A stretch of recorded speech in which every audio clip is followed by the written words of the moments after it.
नमस्ते, welcome to the blog. Poonam Sharma blog में आप लोगों का स्वागत है।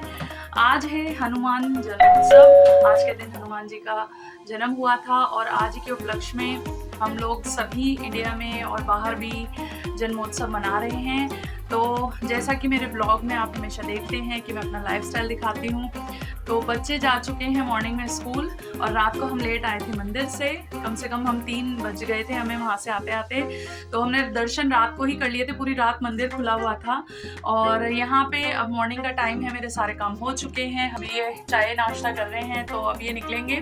उसके बाद मैं पूजा के लिए तैयार हो जाती हूँ। आज हमारी सोसाइटी में भंडारा भी है, तो वो भी मैं आपको क्लिपिंग्स दिखाऊंगी कि कैसे कैसे क्या क्या हो रहा है, क्या क्या प्रिपरेशन हो रही है भंडारे की और हम सब उसमें कैसे पार्ट लेंगे। अभी मैं हो चुकी हूँ तैयार। मैंने रेड सूट डाल लिया है क्योंकि लाल कपड़े पहने शुभ माने जाते हैं, तो मैंने लाल सूट पहन लिया है। और अब हमारे यहाँ पे हम जब मम्मी के यहाँ पे थे उधर कृष्णानगर, तो साथ ही हम लोग मंदिर जाते थे। सुंदरकांड का पाठ होता था और 11 बार हनुमान चालीसा या बजरंग बाण इस तरह का पाठ वहाँ पे आयोजित होता था।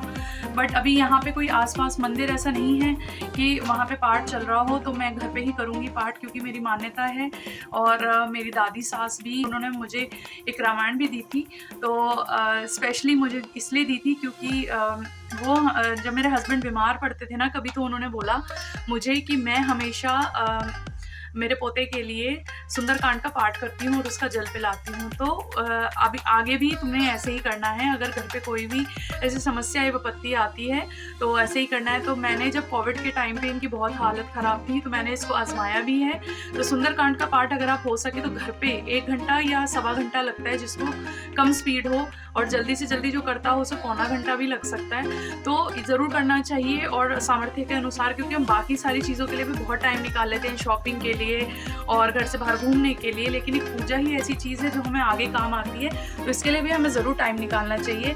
तो जैसे मैं कर रही हूँ, आप लोग भी अगर इस वीडियो को देखें तो अगले मंगल या शनिवार को आप कर सकते हैं। तो आप देखेंगे इसमें चेंजेस बहुत आते हैं घर में भी, और सुख शांति होती है। और जो चीज़ें आपको नहीं मिल रही होती हैं आसानी से, जिसमें बाधा आ रही होती है, वो चीज़ें भी टैकल आउट हो जाती हैं। तो अभी मैं शुरू कर रही हूँ हनुमान जी का पाठ। तो सवा घंटा लगेगा, उसके बाद ब्लॉग जारी रखेंगे। उसके बाद भंडारा है, तो आपको दिखाऊंगी कि भंडारे में कैसे क्या क्या चीज़ें बनी हैं और किस तरीके से हम भंडारे को आयोजित करेंगे।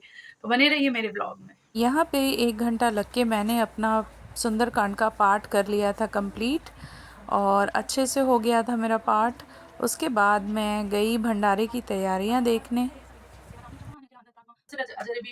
अजर बिहारी दीन दयाल प्रति संभारी शमुनाथ मम संकट भारी। राम सिया राम जय जय जय राम। राम सिया राम जय जय राम।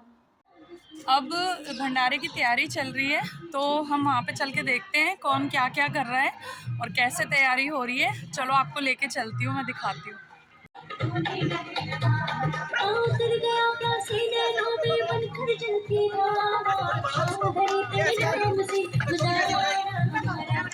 हाँ आंटी 1 मिनट बस, हाँ बस 1 मिनट। हाँ हाँ, ये यहाँ पे भैया पूरी बना रहे हैं, वहाँ पे सब्जी बन चुकी है।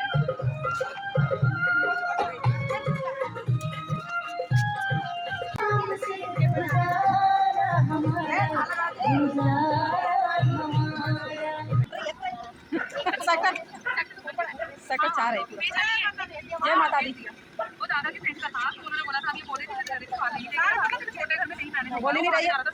ये बोलो सारे जय माता की। जय माता दी। अरे बोलो जय माता दी। शुरू कर दो। अरे बोलो जय माता दी। आवाज नहीं आई। हम सब ने मिलकर पूरियाँ बिलवा दी थी, क्योंकि थोड़ा थोड़ा हाथ सबका लग गया था। ये जॉइंट में किया था सबने, सोसाइटी वालों ने मिलके कोई ना कोई हेल्प कर रहे थे। और यहाँ पे ये कंजक भी हो गई थी, पहला जो निकालते हैं ना कंजक के लिए, तो ये सब बच्चों को दिया। और मेरी बेटियों का भी मुझे मिला था क्योंकि वो स्कूल थी। और बाकी फिर उसके बाद हमने सबको बिठा के, मतलब जो भी हमारे सोसाइटी के लोग थे और बाहर के भी थे, तो सब इनवाइटेड थे उस दिन। तो सबको नीचे बिठा के पंगत में जैसे बिठाते हैं और उस तरीके से सबको खिलाया। और सच मानिए प्रसाद बहुत टेस्टी बना था, क्योंकि हनुमान जी का सच में भोग लगा हुआ था। सभी ने सोसाइटी में एक दूसरे को पूरा सर्व कर दिया था, बिठा बिठा के खिलाया खाना। जो खा चुके थे फिर उन्होंने दूसरों को खिलाया। ये आंटी लोग भी बैठे हैं, बस इन्हीं के एफर्ट्स से ये हो पाया था, क्योंकि इन्हीं ने सोचा था, तो ये फिर ऊंचे लेवल पे हो ही गया। तो इसी तरह से सब संपन्न हो गया। अब 4 बज चुके हैं और भंडारा हमारा अप्रॉक्सीमेटली ख़त्म हो चुका है। ख़त्म तो क्या, अब कोई खाने वाला बचा नहीं, सबको खिला चुके हैं। बाहर से सोसाइटी के भी लोग आ गए थे और जो नीडी पीपल्स होते हैं उनको भी हमने खिला दिया सारा, और प्रसाद के रूप में सबने जिन्होंने भी भोग लगाना था सब कर चुके हैं। और अच्छी बात ये रही कि वीडियो में आपको 3 साधु दिखेंगे जो बिल्कुल मिडल ऑफ द भंडारे में आए, और बिल्कुल ऐसा प्रतीत हो रहा था कि मैंने ही सबको बोला कि मतलब मुझे ऐसा लगा अंदर से कि जैसे ब्रह्मा विष्णु महेश जी का रूप होता है ना, सिर्फ वो तीनों ही आए, और ऐसे यहाँ पे कोई भी कभी हमें दिखाई नहीं देते हैं साधु, तो उन्होंने भी आके प्रसाद का भोग लगाया। तो ये सबसे अच्छी बात हुई, जो भी हमने सबने मिलके कोलैबोरेशन से, जिन्होंने बनाया, जिन्होंने सारा मैनेजमेंट किया और जिन्होंने बर्तवाया खाना जो बांटा, तो सबकी मेहनत सफल हो गई, ये हमें ऐसा महसूस हुआ।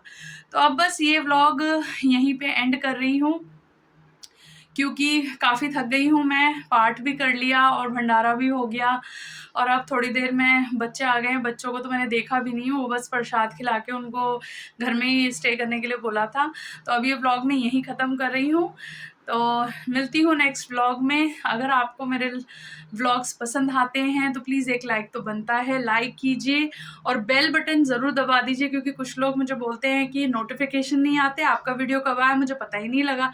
तो ऐसा ना हो, इसके लिए बेल बटन दबा दीजिए, नोटिफिकेशन और जो वीडियोज़ होता है वो अपने आप ही आपके मोबाइल पे आ जाएगा। तो thank you for watching Poonam Sharma vlogs. इसी तरह मेरे व्लॉग्स देखते रहिए, पसंद कीजिए और कमेंट कीजिए। Thank you for watching, bye for now.